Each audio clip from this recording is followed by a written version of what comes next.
The flag rose in silence, but the laughter cut through like a blade. "You're a joke, old man. Nobody's watching you." The words snapped against the wind, cruel and sudden, sharp as the crack of a snapped salute.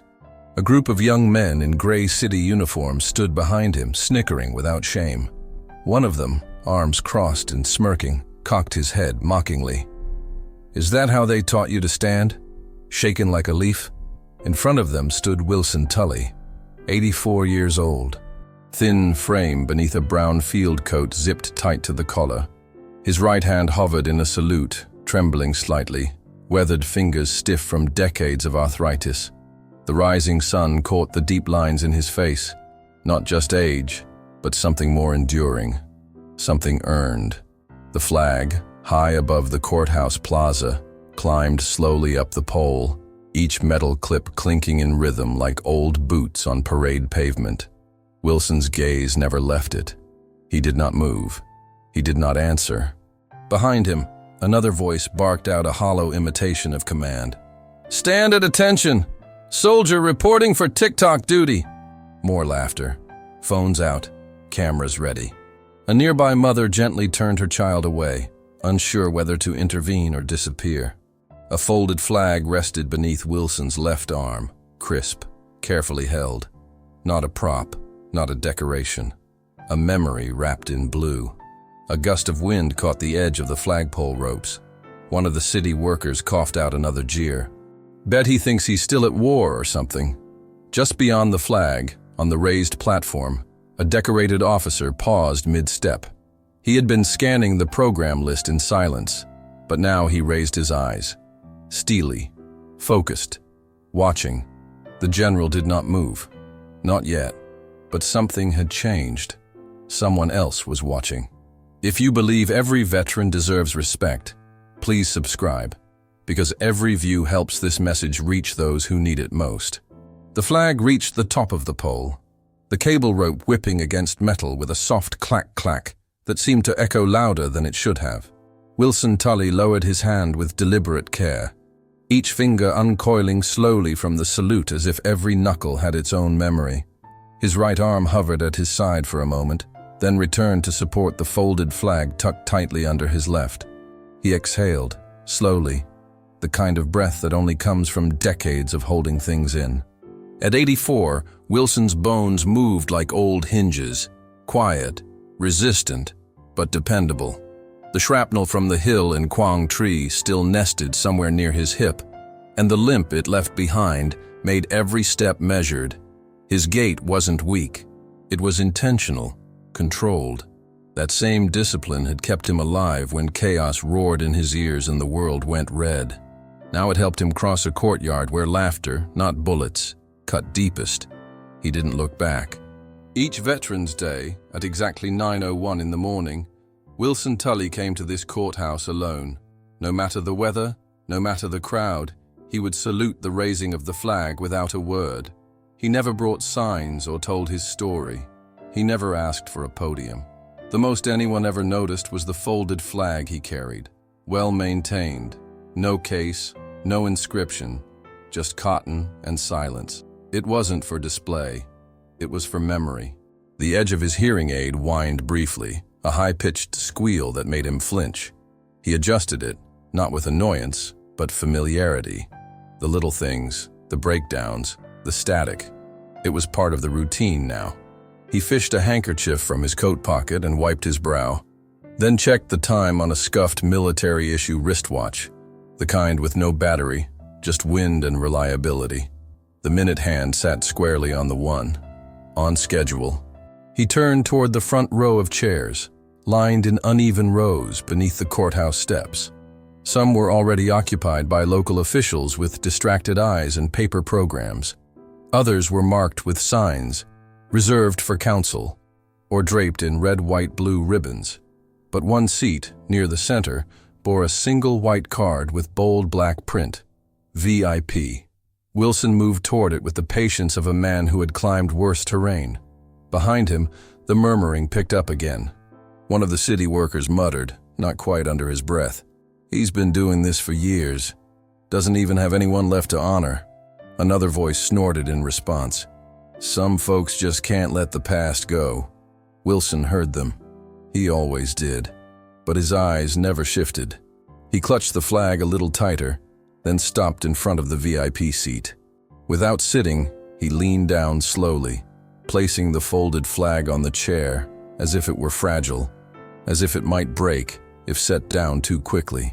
Then he stood upright, back as straight as it would go, and looked once more at the flag flying above them all. He had stood for that cloth in mud, in smoke, in blood-soaked ground. He had stood for it when others couldn't. And now, here, where no one seemed to care, he stood again. Not for applause, not for validation, but because it was right. He adjusted his collar. A soft clicking sound came from his jaw as he set it straight. Then he turned and lowered himself onto the chair beside the folded flag, one careful inch at a time, until he sat fully upright, legs aligned, hands on knees. His expression did not waver. No one offered him a hand. No one said his name. But today, something would be different. Wilson sat still in the folding chair, spine straight, chin lifted, as though some invisible inspection were still underway. The slight shaking in his right hand had quieted for now, resting calmly atop his knee. He didn't scan the crowd. He didn't speak. He simply looked forward, not at the stage, not at the officials, but toward the flag, which now fluttered lazily in the breeze above the courthouse steps. A few leaves tumbled across the courtyard tiles, brittle and brown, catching at the feet of passers-by who paid them no mind. In his lap, the folded flag remained untouched, a triangle of dark blue against the faded green of his trousers. The cotton was old, but pristine, the white stars still crisp, pressed into the fabric like they meant something. He had brought it every year, and every year, it sat in the same place, in the same seat. It wasn't just a symbol, it was a promise kept. 2 chairs down, a pair of middle-aged men in city maintenance gear leaned in close to one another, whispering behind cupped hands. One of them laughed, short, derisive, the kind of laugh that turns heads in silent places. Wilson didn't flinch, but the boy sitting on the steps beside his mother looked over, uncertain. The mother gently touched his shoulder, guiding his eyes back to the program in her lap. One of the city workers leaned back, legs sprawled wide, chewing a toothpick that bounced with each word. He's got no family left to salute. What's the point? His friend chuckled, louder now. Maybe he just misses the attention. You know the type. Can't move on unless someone's watching. They didn't bother to lower their voices. Wilson's hearing wasn't what it once was, but he caught the tone. Always the tone. His grip on the armrest tightened, leather glove creaking softly. He didn't respond. Instead, he reached into his coat and retrieved a small, weathered envelope. He didn't open it, just held it in his lap, resting against the flag. Across the courtyard, a camera crew adjusted their lighting rigs, shifting lenses and clipboards while their equipment hummed with battery heat. A junior producer waved toward the stage, tapping at his tablet and gesturing for someone to check the microphones. They moved around Wilson like he wasn't there, in frame perhaps, but never in focus. One camera turned toward the veterans' seating area, then tilted back to capture a wide shot of the courthouse dome. Wilson sat in its path, perfectly still. A young intern walked past carrying bottled water, handing them out to the local dignitaries in the first row. She skipped Wilson's row entirely. He didn't ask for one. The program was running late. People were beginning to shuffle, check their watches, make quiet phone calls behind cupped palms. The local mayor, seated at the center of the stage, tapped his microphone once, then again, frowning at the static. The soundboard operator gave him a thumbs up from the rear of the platform. Wilson shifted his weight slightly. The pain was starting. That deep, hollow ache in the hip where metal had once sliced through bone. He bore it silently. He always had. There was no pain worse than the sound of someone screaming your name from a tree line and realizing you couldn't answer back. Compared to that, this was nothing. Then he saw it. a white paper sign taped to the chair beside his own, reserved for VIP. Wilson looked at it for a moment, then reached out and gently removed it. Not out of defiance, but out of habit. He folded the sign carefully, tucked it under the chair, and then, with the same reverent precision he had used for decades, laid the flag across the seat where the sign had been. He smoothed the fabric once, twice, pressing the corners down with a kind of ceremonial care. Behind him, one of the workers whistled low. "Look at this one. Takes 10 minutes just to cross the room." The other answered without humor. "Yeah, but he makes sure everyone sees it." Another chuckle, this time closer. Wilson sat back down, shoulders square. His breathing had changed, just slightly. A little more force behind the inhale, a little longer on the exhale. His hand drifted toward the envelope in his lap and rested there, thumb tracing the edge like a man memorizing something he'd never get back. No one offered him shade from the rising sun. No one asked why he had placed that flag. No one offered to shake his hand or ask his name. They just went on setting up chairs, checking microphones, adjusting angles. But Wilson Tully was not here to be seen. He was here to remember, and so he waited. No one moved. Yet, the hum of the crowd was beginning to settle into a rhythm, that pre-ceremony lull where nerves stir just under the surface. Somewhere behind the courthouse, a band was warming up. Not loud, but disjointed, the soft sputter of a trumpet trying to find the right note. A breeze cut across the plaza, lifting the edges of flags tied to folding chairs, carrying with it the smell of roasted peanuts from a street vendor half a block away. But none of that reached Wilson. He sat still beside the flag, one hand resting on the folded envelope, the other on the armrest. The sun had climbed higher now, casting a hard glare across the stone pavement. It lit the edge of his jaw, catching the rough stubble he hadn't shaved clean this morning. He hadn't meant to. His hand just hadn't steadied enough. He'd tried, but his razor had trembled in his grip, just like it did last year, and the year before that. A shadow moved beside him. He glanced down. A boot, steel-toed, dusty, slid into his field of view, nudging the leg of his chair. He didn't react. A voice followed. "You want a front row seat? Earn it again, Gramps." The boot tapped again, harder this time. Wilson blinked slowly, not at the voice, but at the sound of the words. It was the tone, always the tone. He had heard it before, from green recruits with something to prove, from bureaucrats who never served but loved the sound of their own bark. It didn't make him angry. It made him tired. He looked up, not with confrontation, but clarity. The city worker smirked, standing over him like he'd won something. His orange vest hung loose over his sweatshirt, a laminated badge swinging from a clip on his collar. The man was younger, maybe late 20s, but his eyes were hard with the kind of arrogance that only exists when life has yet to prove itself cruel. Wilson didn't respond. He started to rise. Slowly, carefully, he pressed down on the armrests and began to shift his weight forward. But as he leaned, his cane, the one tucked neatly under the chair, slid out from beneath him. It didn't fall. It was kicked, cleanly, deliberately, sent skittering 2 feet across the plaza tile with the soft scrape of metal on stone. His balance faltered. He dropped to one knee. The sound wasn't loud, but it echoed, a muffled thud of bone and weight against unforgiving ground. The folded flag slipped from the empty chair beside him and landed with a muted slap against the pavement. Gasps didn't come. Laughter did. From behind, the same voice called out again, louder now, like a punchline to a joke only he understood. "Didn't think I'd see a cosplay Marine this close up." Someone snorted. A man in sunglasses covered his mouth, pretending to cough. Even a few heads from the nearby camera crew turned briefly before looking away. Not because they cared, but because discomfort makes cowards of decent men. Wilson didn't speak. He didn't curse or cry out or beg for help. He just stared at the flag on the ground. The white corner had bent inwards. The blue had picked up dust.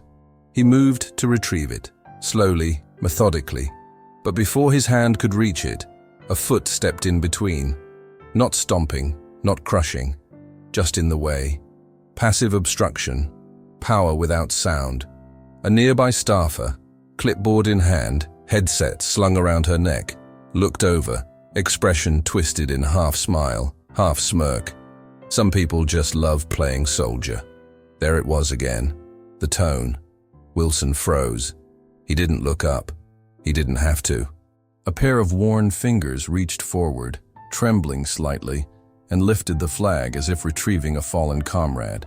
He pressed it back into a fold against his chest, brushing the dust from the fabric with a kind of tenderness that made the air around him feel heavier than before. A woman's voice rose above the rest, older, sharp-edged, cutting through the nonsense like a hawk slicing sky. "Leave him alone." An elderly woman had stepped forward, hair pinned back in a tight bun, coat pressed clean, voice steady. She didn't raise her hand, didn't cause a scene. She just stood there, not afraid, not unsure, but alone. The worker scoffed. "Mind your business, lady." A uniformed police officer standing at the edge of the crowd shifted slightly. He had seen everything. His arms were crossed, his face unreadable. But he didn't step forward. He didn't speak. He just shrugged. The woman took a half step closer, but her moment had passed. The crowd was louder now, not in volume, but in presence. No one intervened. No one offered help. And so slowly, quietly, she stepped back into the line of folding chairs and sat down, lips pressed in silence. Wilson rose, alone. He steadied himself against the armrest, pushed up onto feet that had stood under fire, under orders, under burden. He brushed the front of his coat, reached down, and retrieved the cane with dignity that belonged to another century. He returned to the seat.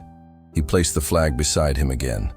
And then he folded his hands, not in prayer, not in surrender, but in the kind of patience you learn only after surviving things that should have ended you. The crowd kept shifting. Chatter returned. The camera crew resumed. Nothing had changed. And still the old soldier didn't flinch. Wilson settled back into the chair with the precision of habit, not haste, one motion at a time.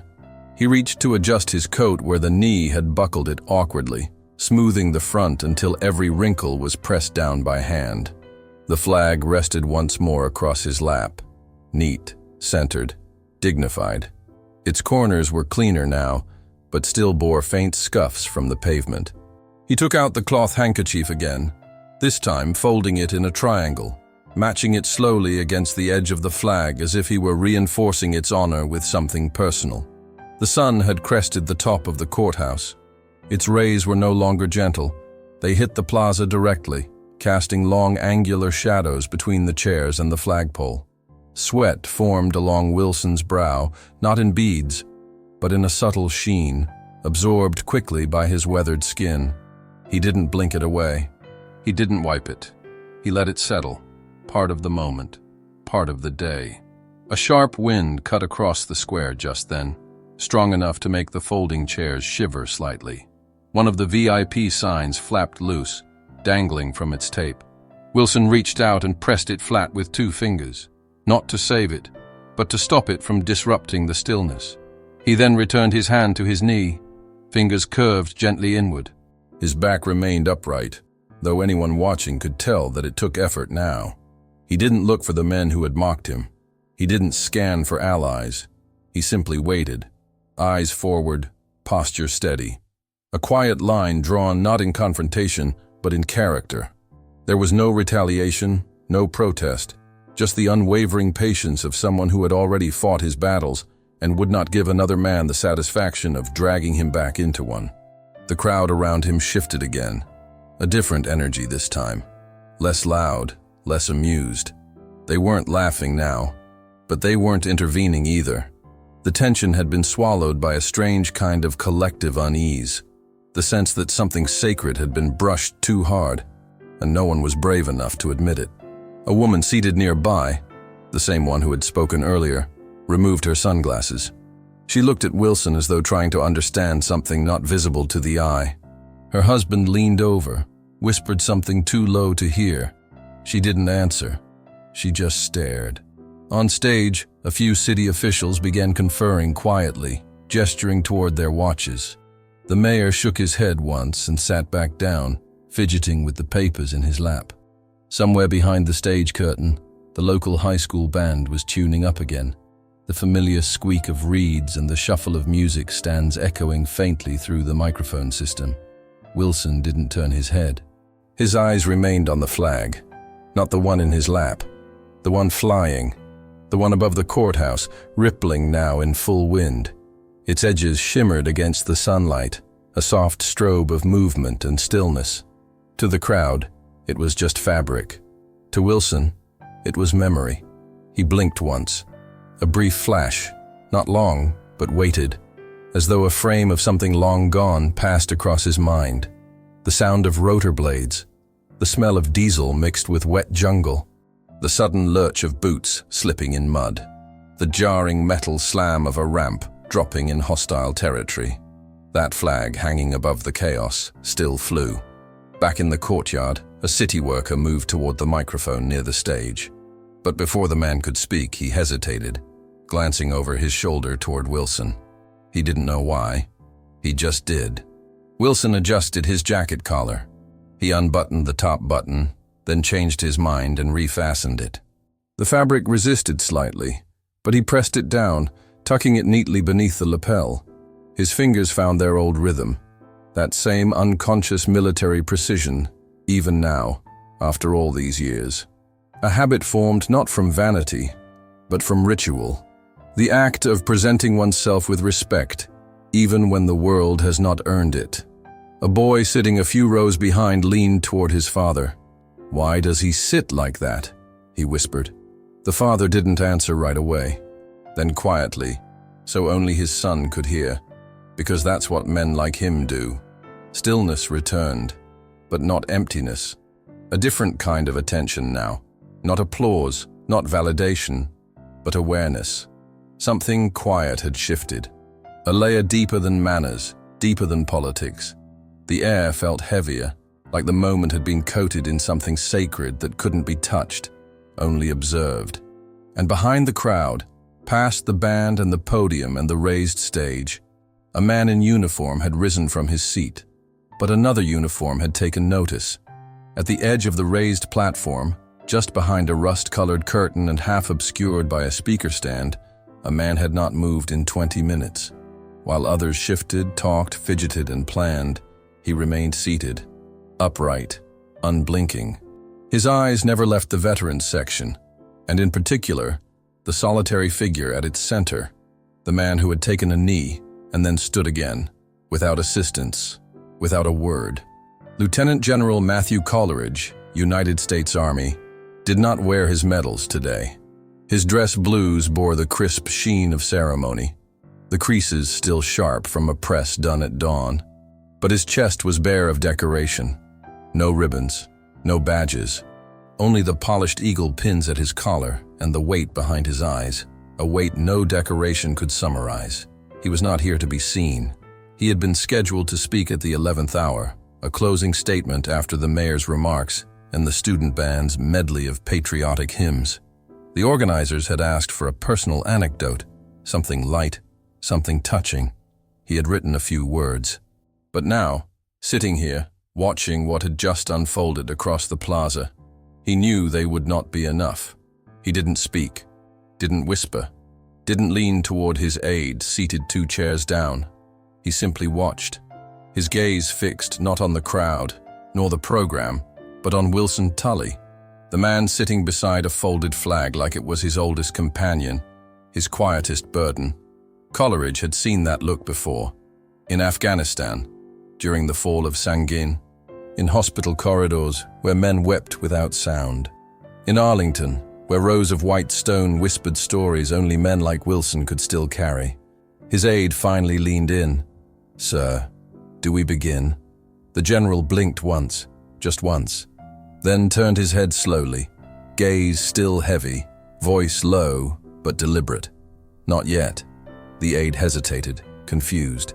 "They're looking for a signal." Coleridge cut him off with nothing but silence. The message was clear. Outside the platform, the atmosphere had cooled slightly. Not in temperature, but in tone. The earlier mockery had thinned to a dull murmur, like water moving over stone. Several of the city workers had quietly repositioned themselves. One picked up a clipboard and walked behind the seats. Another, the one who had kicked the cane, now leaned against a support beam, arms crossed, face turned away from the stage as if bored. But even boredom couldn't fully hide his discomfort. The general's eyes moved slowly from Wilson's face to the flag in his lap, then to the cane leaning once more against his leg. His fingers, resting on his own knee, curled slightly. A reflex not of anger, but memory. He thought of his father, of a different ceremony, decades ago, where a man in uniform refused to sit while a politician droned on in praise of himself. A man who had later told a boy, "You stand not for who's in office, but for who didn't make it home." The breeze kicked up again, fluttering the flags strung across the speaker's podium. A piece of paper flew from a staffer's clipboard and tumbled across the platform until it stuck at the general's boot. He didn't move to retrieve it. His eyes remained locked on Wilson. The band had gone quiet again. The tuning had stopped. People had begun to notice the stillness. Not loudly, but in the way tension builds in the throat before a question is asked aloud. Something was happening, or about to. The general leaned forward now, just slightly, both elbows resting on his knees, fingers laced, his cap pulled low over his eyes. But his line of sight did not waver. His lips pressed into a thin line. Not displeasure. Recognition. The kind you only offer to men who have endured something unspeakable and chosen to live quietly with it. He didn't rise. Not yet. But the insult had gone too far. The man with the orange city vest leaned back in his chair again, stretching with a groan that felt more like performance than relief. His boots knocked against the base of a folding chair. He yawned, loudly, then nudged his friend with an elbow and jerked his chin toward Wilson. "Think he's still waiting for backup?" The other man didn't respond but grinned. That was all the permission he needed. With a casual stretch of his arms and a mock-serious face, the first worker snapped his heels together and raised a fake salute, sharp and high. "How's this, soldier boy?" he barked, letting the final word ring out.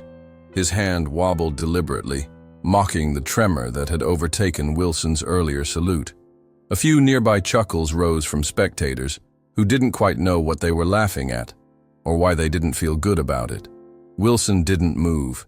He didn't even blink. He had seen worse men in far darker places, playing at power before fate leveled them flat. But still, the pain was sharp. Not the insult. The echo of it. The hollow quiet that followed, where once there would have been silence born of reverence, not ridicule. And then came the sound. Not a shout. Not a microphone crackle. Just the slow, unmistakable scrape of a chair leg against concrete. From the front row of the platform, a single figure stood. No announcement. No introduction. Just motion. Intentional. Deliberate. General Matthew Coleridge. The uniform drew attention first. Stark blue, gold trim, buttons gleaming beneath the sun's full weight. His shadow fell long across the stage as he stepped down onto the main plaza. Not rushed, not hesitant, just steady, unbreakable. He didn't look at the mayor. He didn't acknowledge the host or the waiting podium. His path was direct, through the chairs, past the guests, through the crowd that had only moments before laughed. Each step was measured. The sound of polished soles striking stone echoed with a finality that stilled everything around it. Conversations stopped mid-word. Children froze with juice cups in hand. A distant bird called out, unnoticed.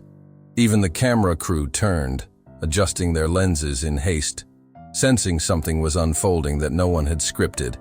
Wilson looked up only when the boots stopped in front of him. Their eyes met. The old man's gaze, clouded but clear, locked with the general's. And in that one glance, two wars passed between them. Decades of dirt and blood and names carved on walls and faces forgotten, but never truly lost. Coleridge did not speak. He turned to the side, faced the flag, and raised his hand in a salute. Not a nod, not a half-hearted gesture. A perfect, Full form, regulation United States Army salute. Wrist straight, fingers tight, elbow lifted to shoulder height. Unflinching. The crowd didn't breathe. No applause came. Just wind. Wilson looked at the man beside him, eyes scanning the face, the posture, the lines of time in the general's brow. He didn't return the salute. Not yet. He moved instead with slow reverence, lifting the folded flag from his lap with both hands. He turned it outward, presenting it, not to the general, not to the crowd, but to the space between them, the meaning, the memory, the dead.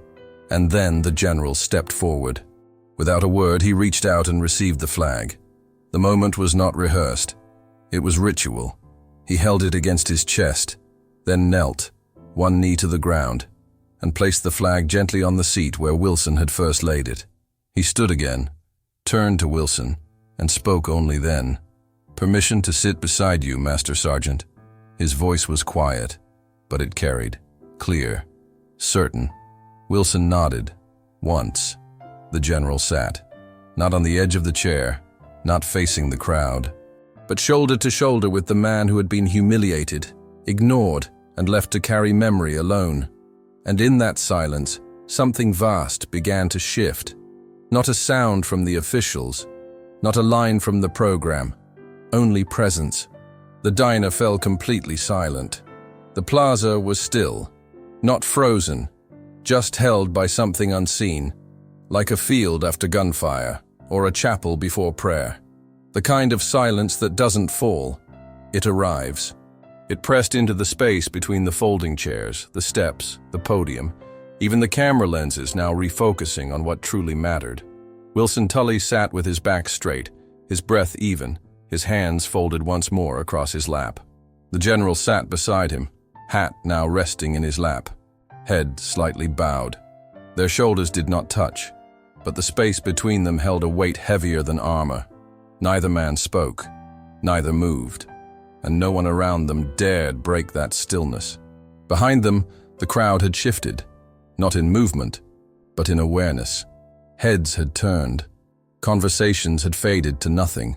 Phones that once hovered at arm's length were now lowered. One man placed his in his jacket pocket without unlocking it. A woman removed her sunglasses, not to see better, but because it felt wrong to keep them on. The boy on the steps leaned forward again, whispering to his father. Why did that man salute him? The father took a long breath, as if measuring the weight of history behind his answer. Because he saw something the rest of us forgot. From the side of the plaza, one of the young city workers had taken a half-step back, his face losing its smugness, replaced now with something more fragile. His eyes flicked between the two seated men, his mouth slightly open, words forming but never spoken. His friend, still holding the clipboard, looked down at the ground, no longer smiling. A breeze carried through again, soft this time, lifting the corners of Wilson's coat and rustling the tips of the flags around the plaza. The folded flag between them, now resting once more on the VIP seat, didn't move. It seemed untouched by the wind, as if rooted in something deeper than fabric. The general turned his head slightly, just enough to catch Wilson's eye. Their gazes met. There were no tears, no nods, no salutes, just two sets of eyes, one storm-worn and clouded by time, the other clear but heavy, locked in mutual recognition, not of identity, but of truth, what had been carried, what had been lost, what could never be explained to those who hadn't stood where they stood. Wilson offered a subtle movement of his fingers, not a wave, not a signal, just the soft shift of muscle and tendon, a gesture as small as the twitch of a flag in still air. The general saw it. He didn't mimic it. He simply acknowledged it by not looking away. From the crowd, a mother hushed her child. A woman in a red dress put a hand to her chest. Even the mayor, seated awkwardly on the stage, found himself frozen mid-page of his speech notes. He lowered them, slowly, unsure what this moment was, only that it felt larger than any planned words. In the back row, an older man removed his cap. No one asked him to. He just did. The camera crew had finally adjusted. The lead operator stopped panning and held steady on the two men, not zooming, not cutting, just holding. The footage would later go viral, but no one was thinking about that now. On the edge of the stage, a student from the school band, no older than 16, gently lowered his trumpet to his side. His fingers trembled slightly. He looked to his teacher, but the teacher only nodded once, silently, and mouthed, "Not yet." Time was no longer moving the way it had before. The general shifted slightly, only enough to break the stillness with purpose. He turned toward Wilson and leaned in, just enough that his words wouldn't carry, but his meaning would. His voice was quiet, low enough to be private, but steady. Then he asked a question only a real soldier could answer. The general leaned closer, his voice low, a thread barely audible above the distant rustle of wind and shifting shoes across stone. He didn't speak like a superior. He spoke like a son still searching for answers. "You were at Firebase Ripcord, weren't you?" Wilson didn't nod right away. He simply blinked once, then let out a breath that seemed to come from somewhere deeper than lungs. He looked straight ahead, not at the general, not at the crowd, but toward a corner of the sky, just past the courthouse dome. Then, after a moment, "Delta Company, 3rd Battalion." The words came rough, frayed at the edges by time and age, but they held shape. They held weight. The general lowered his gaze, his fingers laced tightly in his lap, knuckles white. "My father died there." There was no accusation in the statement, no grief dressed as guilt. It came as fact, not cold, but carried with reverence. Wilson didn't turn. He didn't flinch. He only spoke after another long breath, one that drew the skin tighter across his jaw. A lot of good men did. He shifted slightly in his seat, not from discomfort, but from the invisible pull of memory taking root. He reached into the inner pocket of his coat and pulled out the small, creased envelope, the same one he had held earlier, and placed it on his knee. His thumb traced its edge. "I come here to remember them." The general's posture changed, subtly, like something had let go in his shoulders. His expression softened, just enough to let years of question melt into understanding. Wilson looked down at the envelope again, then placed it beside the folded flag. He didn't open it. He never opened it. He didn't need to. The words inside weren't meant to be reread. They were meant to be carried. "They were boys," Wilson said quietly. "Most of them. First time I met your father, he was passing out rations, smiling like he had all the time in the world. Next time I saw him, he was bleeding out behind a half-buried sandbag wall. Kept saying something about his boy, that he wanted to make it back in time." The general inhaled, but didn't speak. Wilson's voice, though graveled and slow, never cracked. Not once. "I told him I'd get him home. I didn't. I got him to the chopper." He paused. "That's the part I carry." Around them, the crowd had shifted again. The shift wasn't physical. It was emotional. People weren't moving, but feeling. The weight of this private moment had extended outward like ripples in still water. The camera crew didn't zoom, didn't interrupt. The lens operator had tears in his eyes and didn't know why. A woman 3 rows back lowered her head and closed her eyes. The 2 city workers, the ones who had laughed, were no longer speaking. One stared at the flag, the other stared at the ground. Their posture had changed, not out of shame, but realization. Real people had died, and real people had survived them. Wilson leaned back slightly, the breath in his chest thinner now. "They called it a failure," he said. "That whole operation. But they weren't there. They didn't see what men gave each other when no one else would." The general sat perfectly still. The words landed not as stories, but as confirmations. Proof that what his father believed in hadn't died in the mud with him.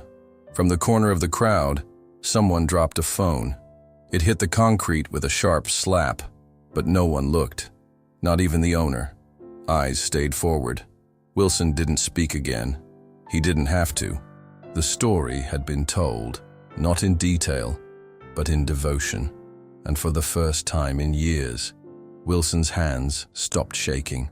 The silence that had settled over the courthouse plaza was no longer just absence of noise. It had turned into a kind of reverence. Not the manufactured silence of a planned moment of reflection, but the raw stillness that comes only when something sacred has just passed through a room. No one had called for attention. No music had cued. And yet every eye was on Wilson Tully and the man now seated beside him, the one who wore stars on his shoulders, but sat without them as equals. General Coleridge remained motionless for several seconds after Wilson's final words. Then he slowly rose. Not fast, not with flourish, just enough to signal that something needed to be said, and not just to Wilson, but to everyone who had watched and waited and judged without knowing. He took a few steps forward, turning now not just to face the flag, but to face the entire assembly.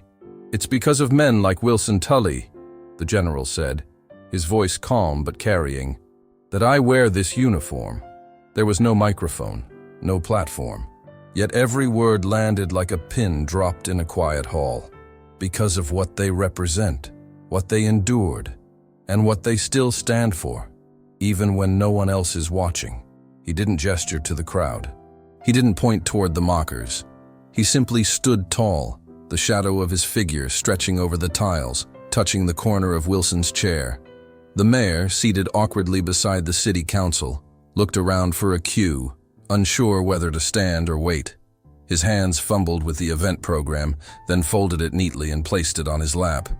He rose slowly, eyes on Wilson. Then, with hesitant fingers, he stepped down from the stage and walked toward the chair that still bore the VIP sign. He stood there a moment, reading it as though seeing it for the first time. Then he peeled it off. The adhesive resisted slightly, as if it too was reluctant to be removed. But he folded it in half, then in half again, until it disappeared in his palm. "This seat belongs to him now," the mayor said, looking not at the crowd, but directly at Wilson. Every year, Wilson didn't react, not with a smile, not with a nod. He simply sat, his posture as still as it had been at dawn. His hands rested on the folded flag. His eyes stayed forward. But the stillness now carried something different. Not isolation, not resistance, presence. Behind him, a woman who had said nothing all morning rose from her seat. She wasn't young. Her dress was plain, her hands wrinkled. She walked forward, crossed the aisle of folding chairs, and placed a paper cup of coffee gently beside Wilson's foot. Then she walked away. From the back of the crowd, a low voice broke the hush. "That's the same guy who brings flowers every November to the memorial steps." It came from a city worker, not loud, not mocking this time. The same man who had laughed earlier now stood a little straighter, his clipboard hanging loose at his side. "I thought he was just weird." No one answered, but someone nodded. The cameras, which had begun the day sweeping for colorful shots of flags and city officials, were now fixed, unmoving, focused, centered. No narration, just recording. One of the younger staffers approached the event coordinator, whispering, Do we still go on with the schedule?" The coordinator looked across the courtyard, at Wilson, at the general, then slowly shook her head. From now on, this was the ceremony. The student band, still waiting behind the platform curtain, never played. The speech from the city councilman was never delivered. Instead, one by one, the chairs began to shift. People stood. Some moved forward, not to shake hands, not to take photos, just to be closer, to witness, to share in a moment that had become, somehow, theirs as well. The sun was now directly above the square. The flag above the courthouse rippled in full. Its shadow passed over Wilson like a slow-moving wave, and for the first time since he arrived, the square finally stood at attention. But the story didn't end there. The plaza looked different now. Not in structure. The chairs were still lined in crooked rows. The flagpole still stretched skyward. The courthouse still cast its long, rectangular shadow across the eastern bricks. But something had shifted. The space itself felt tended, like ground freshly watered. Like a grave someone had knelt beside, not out of duty, but love. 1 week had passed since the morning that never went according to plan. The banners were gone now. The sound system had been packed up. No stage, no podium. Just a few benches scattered beneath the flag, and the stone path leading up from the Veterans Memorial. The square was quieter now, but not empty. Wilson Tully sat alone again, not because no one came, but because he had arrived early. He always did. His coat was buttoned tight despite the sun, and the folded flag sat beside him on the bench, its edges perfectly aligned. His cane rested against his thigh, the tip brushing the gravel. The envelope was there too, tucked into his inside pocket, soft at the corners, untouched. But he wasn't really alone. From across the courtyard, a teenager approached. Not rushed, not hesitant, just intentional. He wore a simple collared shirt, sleeves rolled to the elbows, a patch on his left arm that read, Civilian Service Corps. Not military, but service, voluntary. In his hand, a paper cup of coffee. He walked up slowly, not making eye contact until he was close enough to speak without raising his voice. He held the cup out gently and placed it on the bench beside Wilson. Black, no cream, like last time, he said. Wilson didn't respond immediately. He looked down at the cup, then up at the boy. His eyes narrowed, not in judgment, but in recognition. "You the one that set chairs last week?" he asked, voice rasped but even. The boy nodded. "I was one of them," he said. Then, after a pause, "Not proud of it." Wilson tilted his head slightly, taking that in. He didn't offer forgiveness. He didn't need to. He just looked the boy in the eye, then nodded once. "That's how you change it," he said softly, 1 week at a time. Behind them, the courtyard had begun to gather quiet company. A man in a maintenance uniform knelt beside a flower bed near the memorial and began planting marigolds, pulling weeds with slow, deliberate hands. A woman in a United States Postal Service jacket swept the stone path without being asked. A retired fireman leaned on the memorial railing, hat off, hands folded across his stomach, watching. There was no script, no program, just people doing what felt right. General Coleridge arrived at 9:12 a.m., no entourage, no address. Just a man in a suit this time, no stars on his shoulder. He walked the square, nodded to a few familiar faces, and approached Wilson's bench without ceremony. He didn't sit. He stood in front of Wilson for a long second, then reached into his coat pocket and pulled out a folded document. Nothing ornate, just a single sheet of thick paper, signed in ink. He handed it to Wilson. "We've made a change," he said. "Every Veterans Day, this seat, your seat, stays open. Flag placed, no speeches. No substitutes, just presence." Wilson unfolded the document with careful hands. He didn't smile, but his jaw clenched once, just tight enough to hold back whatever wanted to rise. He folded it again, placed it under the flag on the bench, then looked up. "Good," he said. "Make sure they remember." Coleridge gave him a nod, not the stiff kind used for ceremony, but the human kind, the kind shared between men who have lived long enough to know when words are enough and when silence does the rest. By 10 o'clock, a small crowd had formed, not to observe, but to join. A nurse in scrubs placed a bouquet at the foot of the memorial. A little girl handed Wilson a tiny American flag on a stick. He accepted it with the same quiet reverence he had given the larger one. No cameras were present this time, just hearts and memory. The boy from earlier sat on the edge of the bench now, close but not crowding. He didn't speak again. He just looked out at the flag with Wilson, the same direction, the same posture, trying to learn without asking. The flag above them stirred in the wind, slow, steady, alive. Wilson lifted the smaller one the girl had given him and planted it gently in the soil at his feet. And then, for the first time all morning, he spoke loud enough for everyone to hear, though he wasn't speaking to them. "Sometimes," he said, voice firm, eyes on the sky, "you salute the flag." He paused, the silence heavy, warm, and the world salutes back. If stories like this resonate with your heart, Like and subscribe for more untold moments of honor and kindness. Let us know where you're watching from, and if this moment brought back memories you carry with you. The best way to honor their memory is to keep listening. Click on the suggested video now, and we'll walk together through another untold chapter of courage and sacrifice.